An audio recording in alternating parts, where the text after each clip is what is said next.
Lời nguyền lỗ ban. Quyển 1 chương 4, cánh cổng mở.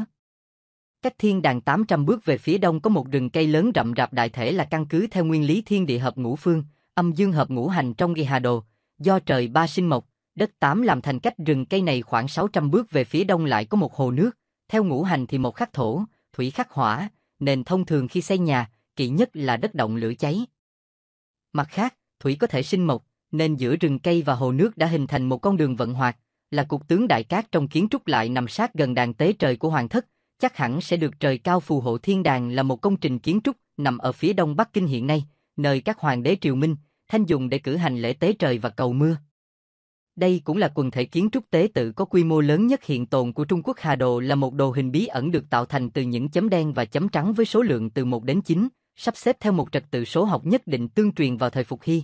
Có con long mã nổi trên sông Hoàng Hà, trên lưng có các đốm xoáy với số lượng khác nhau, Phục Hy căn cứ vào đó mà làm ra hà đồ. Trong phong thủy học có câu đạo hoạt tác thông, đạo hoạt tác chuyển, đường sống thì thông, đường sống thì chuyển. Đường vận hoạt là chỉ con đường phong thủy may mắn có thể mang lại vận khí tốt đẹp. Nơi đây quả thực có một tòa nhà lớn, và cũng chỉ có duy nhất một tòa nhà đó, trông rất đồ sộ nguy nga. Nhìn từ bên ngoài, trông không giống vương phủ, cũng không giống dinh quan, nhưng xem quy cách của cổng Thanh Long mở tại mé đông nam, có thể biết được rằng đây chỉ là một tứ hợp viện, có điều lớn hơn rất nhiều lần so với những tứ hợp viện bình thường khác. Phía trước tòa nhà cũng có thể coi là một nơi náo nhiệt, hàng ngày đều có những con buôn nhỏ lẻ, thầy bói ăn mày tụ tập ở đây. Tại sao vậy? Bởi vì đây là con đường buộc phải đi qua nếu muốn vào cửa phía đông của thiên đàng. Từ thời Dân Quốc, thường dân đã được phép ra vào thiên đàng để chiêm ngưỡng vẻ uy phong và hoa lệ của hoàng gia. Bởi vậy, việc chốn này trở nên tấp nập cũng là điều dễ hiểu, song không khí trộn rộn đó lại chưa bao giờ đến với khu trạch viện, thậm chí cánh cổng cũng chưa từng thấy mở. Chẳng ai biết được trong ngôi nhà này có những ai sinh sống. Nơi đây vốn dĩ vô cùng tĩnh lặng, song giờ đây triều đại đã đổi thay, trong ngoài thành Bắc Bình chẳng còn mấy nơi duy trì được không khí yên tĩnh nữa. Lỗ Nhất Khí đã từng đến nơi đây, cậu cũng đã chú ý tới tứ hợp viện này. Khi đó cậu vừa đọc xong những phần tàn dư của cuốn Tứ Tượng Pháp Điển. Khi nhìn từ bên ngoài, ngôi trạch viện này rất phù hợp với thuyết tứ tượng viên thông y. Hơn nữa, bức chiếu bích trắng trước cổng chính, hay còn được gọi là chiếu bích phản bát tự rất thu hút cậu. Do nó có kết cấu tường mái rất hiếm gặp, đặc biệt, những hình điêu khắc trên nền gạch xanh của chiếu bích cũng rất quái lạ, khiến cậu có cảm giác rằng nơi này có chút gì đó rất khác thường. Chiếu bích, hay ảnh bích, là một đoạn tường ngắn và thấp được xây ở khu vực gần cổng chính, dùng để che chắn, cản sát, giữ sinh khí, thường xuất hiện trong các kiến trúc xưa. Thế nhưng cậu không bao giờ có thể ngờ được rằng đây chính là nhà của cậu. Ngồi trong một quán trà nhỏ đối diện với cổng chính ngôi nhà, Lỗ Nhất Khí nhìn trân trân vào cánh cổng bằng gỗ tùng đóng đinh đồng sơn đỏ, trong lòng không có chút cảm giác giống như đang trở về nhà, mà ngược lại, cậu thấy nó chẳng khác gì hang hùm động rắn. Lỗ Thịnh Hiếu có lẽ đã nhận ra được sự hoài nghi của cậu cháu, ông bèn nói, đây vẫn chưa phải là nhà của con ở bên trong nữa kia. Cả khu nhà trước mắt con đây, thực chất chính là một khảm diện khổng lồ mà năm xưa người họ Chu đã xây nên nhằm bao vây tiêu diệt chúng ta. Trong căn nhà do tổ tiên chúng ta để lại có một gian mật thất, trong đó cất giữ di mệnh mà tổ sư gia Lỗ Ban đã ủy thác lại cho chúng ta, cũng là bí mật mà họ Lỗ chúng ta đời đời phải gìn giữ và bảo vệ. Người họ Chu vì muốn đoạt lấy bí mật đó nên đã tìm mọi cách để đuổi cùng giết tận người họ Lỗ. Khi đó, con vẫn nằm trong bụng mẹ, đã cùng với cha con, lão mù và ta liều mạng chạy thoát khỏi nơi đây. Đã 20 năm trôi qua, Chu gia vẫn chưa có động tĩnh gì, chắc hẳn là vẫn chưa tìm ra thứ mà họ muốn. Lần này, chúng ta trở về đây, là giành lại những thứ vốn dĩ thuộc về chúng ta trước họ một bước. Đó là bảo vật có liên quan tới vận mệnh của cả thiên hạ, chỉ có truyền nhân đích mạch của Lỗ gia mới có thể hiểu được bí mật ẩn chứa trong đó. Người đó chính là con, Lỗ Nhất Khí.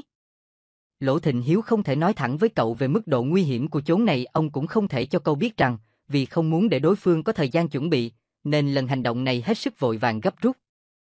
Ông càng không thể nói cho cậu hay, lần này, số người mà ông mời đến giúp sức không chỉ có lão mù và quỷ nhãn tam, song họ phần đông đều không tới. Một số là do đường xá xa xôi chưa tới kịp, song phần lớn là vì không muốn bị cuốn vào một trường ác đấu. Lỗ Nhất Khí điềm nhiên uống nước, ăn điểm tâm, song đôi mắt cậu vẫn dán chặt vào cánh cổng, thi thoảng mới đưa ánh mắt đầy khâm phục liếc về phía lão mù tay ôm bình nước bằng da bò, miệng thao thao bất tuyệt xem bói cho khách vãng lai, và quỷ nhãn tam co ro trong tấm vải đen rộng lùng bùng đang rên rỉ thảm thiết, xin bác, xin chú nhón tay làm phúc.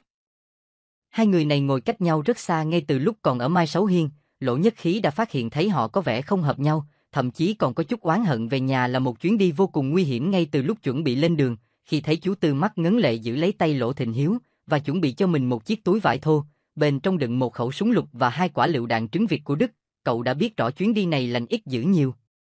Song cậu cũng hiểu rõ một điều, dù có gặp phải mối nguy hiểm đáng sợ đến đâu, cậu cũng không được phép lùi bước, bởi vì đó nhà của cậu cần phải quay về mùa đông ngày ngắn đêm dài, lại thêm gió bắc từng hồi lạnh buốt, ai chẳng muốn mau mau về nhà cuộn tròn trong chăn ấm đến lúc dẹp quán rồi, ông chủ quán trà đã liên hồi giục giã. Lỗ Thịnh Hiếu vác chiếc hòm gỗ lên vai, vừa bước ra khỏi quán chưa đầy 5 bước, đã thấy chủ quán hạ xong lều bạc, xếp toàn bộ bàn ghế, ấm chén lên xe, trong nháy mắt đã đi mất hút nhìn theo bóng dáng vội vã của ông chủ, Lỗ Nhất Khí bất giác chau mày. Màn đêm đã buông xuống, bầu trời không trăng tối thẳm, đứng phía trước cổng lúc này chỉ còn 2 bác cháu. Lão mù ngồi dưới gốc cây phía tây đã không còn xem bói nữa. Quỷ Nhãn Tam từ đầu tới cuối vẫn ngồi thu lưu ở góc tường không xê dịch lấy nửa bước, giờ đã chìm lẫn vào màn đêm đen đặc. Lỗ Nhất Khí không nhìn thấy hai người họ, song cậu cảm giác được rằng họ đều không động cựa, đặc biệt là từ phía Quỷ Nhãn Tam, ở đó lẫn quất một làn thi khí nhàn nhạt, rất dễ nhận biết.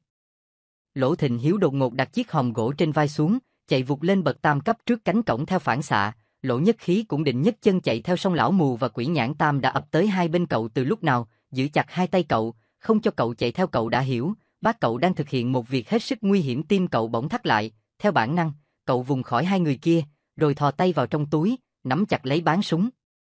Cậu không thể để bác mình gặp tổn thương, chỉ cần có chút gì bất thường, cậu sẽ lập tức rút súng bắn ngay. Cậu biết bắn súng ư? Biết. Đó là lần chú Tư giúp phó quan Ngô Phương Thiên ở phủ đại soái kiếm được một số cổ vật, đã được phó quan Ngô trả ơn bằng cách dẫn hai chú cháu đi săn. Lần đó, cậu đã bắn 8 phát đạn, lúc đầu là bắn bằng súng trường. Phát thứ nhất không biết bay đi đâu, phát thứ hai cậu bắn trúng cổ một con hươu nhỏ, con hươu trúng đạn chạy tiếp khoảng 100 mét thì ngã vật xuống chết. Trong lúc mọi người đang hết lời khen ngợi cậu là một xạ thủ trời sinh, thì cậu tiếp tục giương súng bắn một con ngỗng trời đang bay qua, một phát xuyên qua đầu ngỗng. Lúc này, mọi người bắt đầu kinh ngạc, nhưng vẫn có người nói rằng đó là do cậu may mắn. Phó quan Ngô bèn đổi cho cậu khẩu súng lục, và với khẩu súng ngắn trên tay, cậu lại một phát đạn bắn chết một con cáo đang chạy thục mạng, hơn nữa còn bắn xuyên qua mắt, bởi vì có người hét lên với cậu đừng làm hỏng bộ da. Tiếp đó, cậu lại bắn xuyên mắt một con sóc, phát cuối cùng trúng đầu một con chim sẻ. Và còn có một điều chỉ mình cậu biết, đó là cách con chim sẻ này chừng hơn 5 bước, còn có một con chim sẻ khác cũng đồng thời rớt xuống, cũng là bị đạn xuyên qua mắt. Phó quan Ngô ngay lập tức định tiến cử cậu lên đại soái, muốn cậu theo nghiệp súng đạn, song chú Tư đã hết lời thuyết phục, lại phải giấm dúi cho ông ta một đôi ngọc cổ đời Hán, ông ta mới chịu im miệng. Giờ đây, bàn tay cậu đang nắm chặt khẩu súng mà chú Tư đưa cho trước lúc lên đường, và hiểu rằng đây chính là thời điểm cần dùng tới nó. Khẩu súng do phó quan Ngô kiếm giúp, là hàng Đức chính hiệu, bán súng mịn êm, nằm vừa vặn trong lòng bàn tay, phần thân súng trần bóng lấp lánh ánh sáng xanh trầm, sẵn sàng tuột ra khỏi lớp vải thô bất cứ lúc nào để nhả đạn. Trong chớp mắt Lỗ Nhất Khí không quá để tâm tới khẩu súng, nó đã ở trong tay cậu, cũng giống như một bộ phận trên cơ thể cậu. Cậu vẫn nhìn không chớp mắt vào bóng dáng của người bác, cái bóng đó đã ở phía trước cổng chính, đang chậm rãi thực hiện một động tác có vẻ đơn giản, trông như đang gõ cửa mà không phát ra tiếng động. Tay của ông không chạm vào cánh cửa, chỉ có độ gập của đôi chân là liên tục biến đổi, giống như đang mô phỏng các chiều cao khác nhau. Về những chiêu này, Lỗ Nhất Khí hoàn toàn mù tịt. Cậu chỉ biết căng mắt tụ lực nhìn chằm chằm vào khối đen đó. Trong cảm giác của cậu, bóng đêm đen đã dần trở nên sáng rõ. Bỗng vang lên một chuỗi âm thanh loảng xoảng, rồi cánh cổng cọt kẹt mở ra. Lỗ Thịnh Hiếu thở phào, quay đầu lại nói khẽ, được rồi. Lão mù và Quỷ Nhãn Tam đều thở ra một hơi như rũ được gánh nặng. Đúng lúc Lỗ Nhất Khí cũng sắp thở phào theo thì đột nhiên phát hiện ra mối nguy hiểm đang tới. Có hai vệt sáng mờ bay vụt từ hai góc mái ở hai bên chiếu bích thẳng về phía Lỗ Thịnh Hiếu. Lỗ Thịnh Hiếu không kịp tránh nữa rồi. Rút súng cũng không kịp nữa. Tuy Lỗ Nhất Khí bắn súng cực nhanh cực chuẩn, thậm chí không cần ngắm bắn, chỉ cần dựa vào cảm giác, song thực sự đã không còn đủ thời gian để hành động nữa. Viên đạn đã vụt ra kèm theo một tiếng nổ, không quá lớn, thoạt nghe như chỉ có một tiếng, nhưng cả hai vệt sáng đều đã đột ngột tắt ngấm ngay trong khoảnh khắc sắp chạm vào má Lỗ Thịnh Hiếu. Sầm một tiếng lớn, cánh cổng đóng sập lại như cũ. Lỗ Nhất Khí đã nô súng. Đúng vậy, cậu đã bóp còn ngay khi khẩu súng đang còn trong túi vải, nên tiếng súng không thật vang. Chỉ bằng một phát súng cậu đã dập tắt hai vệt sáng kia. Đương nhiên là không thể, vì viên đạn không thể tách làm hai ngã. Cậu đã bóp cò liền hai phát, song do tốc độ quá nhanh, nên hai tiếng súng gần như hòa là một. Trên tay Quỷ Nhãn Tam bật ra một đốm lửa, là một que diêm đang cháy, tuy chỉ lóe lên trong giây lát, song đã giúp họ nhìn rõ thứ quái quỷ gì đang nằm dưới đất. Huống hồ lại có lão mù không cần nhìn cũng đã tỏ tường mọi sự. Lão lên tiếng trước, giọng gằn lên giận dữ, rắn hoàng vị ống trúc. Ngay từ lúc viên đạn bắn nát đầu hai con rắn, lão đã ngửi thấy mùi máu tanh xộc tới, Lão nói tiếp, đuôi lò xo như cung, thân thước thẳng như tên, răng chạm hồn về chầu địa phủ. Ông anh lần này sơ suất quá đấy. Lỗ Thịnh Hiếu thất vọng nhìn cánh cổng đã đóng lại trước mặt, lẩm bẩm, đúng vậy, sơ suất quá. Chắc chắn không phải chỉ đơn giản là một nút thắt đuôi chó hai dơi như thế này may mà có nhất khí, nếu không, đi đứt cái mạng già này đã đành, lại còn mất mặt ngay lúc mở màn, đến cả cánh cổng cũng không qua nổi. Nguyên văn là việc cẩu vĩ song bức, đều cũng tương tự như nút thắt móng đạp bươm bướm, nhưng do một sợi dây hai vòng tròn đuôi chó xuyên qua hai nút thắt hình cánh dơi, điểm khác biệt là ở chỗ phần đuôi chó liên tục vẫy, kéo theo hai con dơi đập cánh liên hồi khi tháo nút, nếu động tác hơi mạnh một chút, toàn bộ nút thắt sẽ di chuyển, lật vòng ngược lại, hình thức liên kết cũng biến đổi theo, nên càng khó tháo gỡ. Song tương tự, nếu có thể phá hủy cơ quan trung tâm dùng để kéo nhả dây thừng, sẽ tháo được toàn bộ nút thắt. Rắn hoàng vĩ ống trúc là một loại rắn do con người nuôi dưỡng, nó chính là một biến thể của rắn hổ mang, tức là rắn hổ mang từ nhỏ đã được cho ăn rất nhiều độc tố, khiến cho độc tính trong nó mạnh hơn nhiều lần so với rắn hổ mang bình thường, lại không sợ mùa đông lạnh giá. Loài rắn này chỉ có một răng nanh rất lớn, mọi độc tố đều tích tụ ở đó, chỉ cần khẽ chạm phải chiếc nanh cực độc này, sẽ về chầu Diêm Vương ngay lập tức. Ngoài ra, người ta còn ngâm nó trong dung dịch thuốc, khiến cho nó không thể lớn lên, dài lắm cũng chỉ tầm một thước. Phần đuôi của nó cứng như thép, nếu nhốt nó vào trong ống trúc, đuôi rắn tự nhiên sẽ xoắn lại thành nhiều vòng giống như một chiếc lò xo bị ép chặt. Khi nắp ống trúc bật mở, nhờ chiếc lò xo này mà nó sẽ bắn vụt ra như một mũi tên một thước, tương đương khoảng 33,33 cm. Lúc này tuy mới canh một, song nơi đây im lặng như tờ, nghe rõ cả tiếng vi vu của từng làn gió bắc, chẳng ai nói một câu nào. Những phát súng thần kỳ của Lỗ Nhất Khí cũng không hề khiến họ cảm thấy kinh ngạc, như thể họ đã quá quen thuộc với điều này. Hãy nhìn những hình chạm khắc trên gạch và phần mái của bức chiếu bích kia, từ lâu con đã thấy có điều gì đó bất thường. Lỗ Nhất Khí lên tiếng, cậu cảm thấy cần phải nói điều này cho mọi người biết. Lỗ Thịnh Hiếu và Quỷ Nhãn Tam nhìn về phía chiếu bích, song họ đều không có phản ứng gì. Lỗ Nhất Khí biết rằng đứng từ khoảng cách này chắc chắn sẽ không thể nhìn thấy, cho dù có đi tới sát gần, cũng phải có thần nhãn mới nhìn rõ được. Bởi vậy, chỉ có cách cử người không nhìn thấy gì đi lên xem thử. Lão mù dò dẫm đi về phía chiếu bích ở mé phía tây gần chỗ lão, tỉ mẩn sờ mó từng nét chạm khắc trên gạch, động tác rất chậm, rất thận trọng, và cũng rất dứt khoát. Đột nhiên, lão ta loạng choạng lao sang chiếu bích phía đông, đưa tay sờ soạn mấy cái, rồi lại tấp tễnh chạy về phía Lỗ Nhất Khí.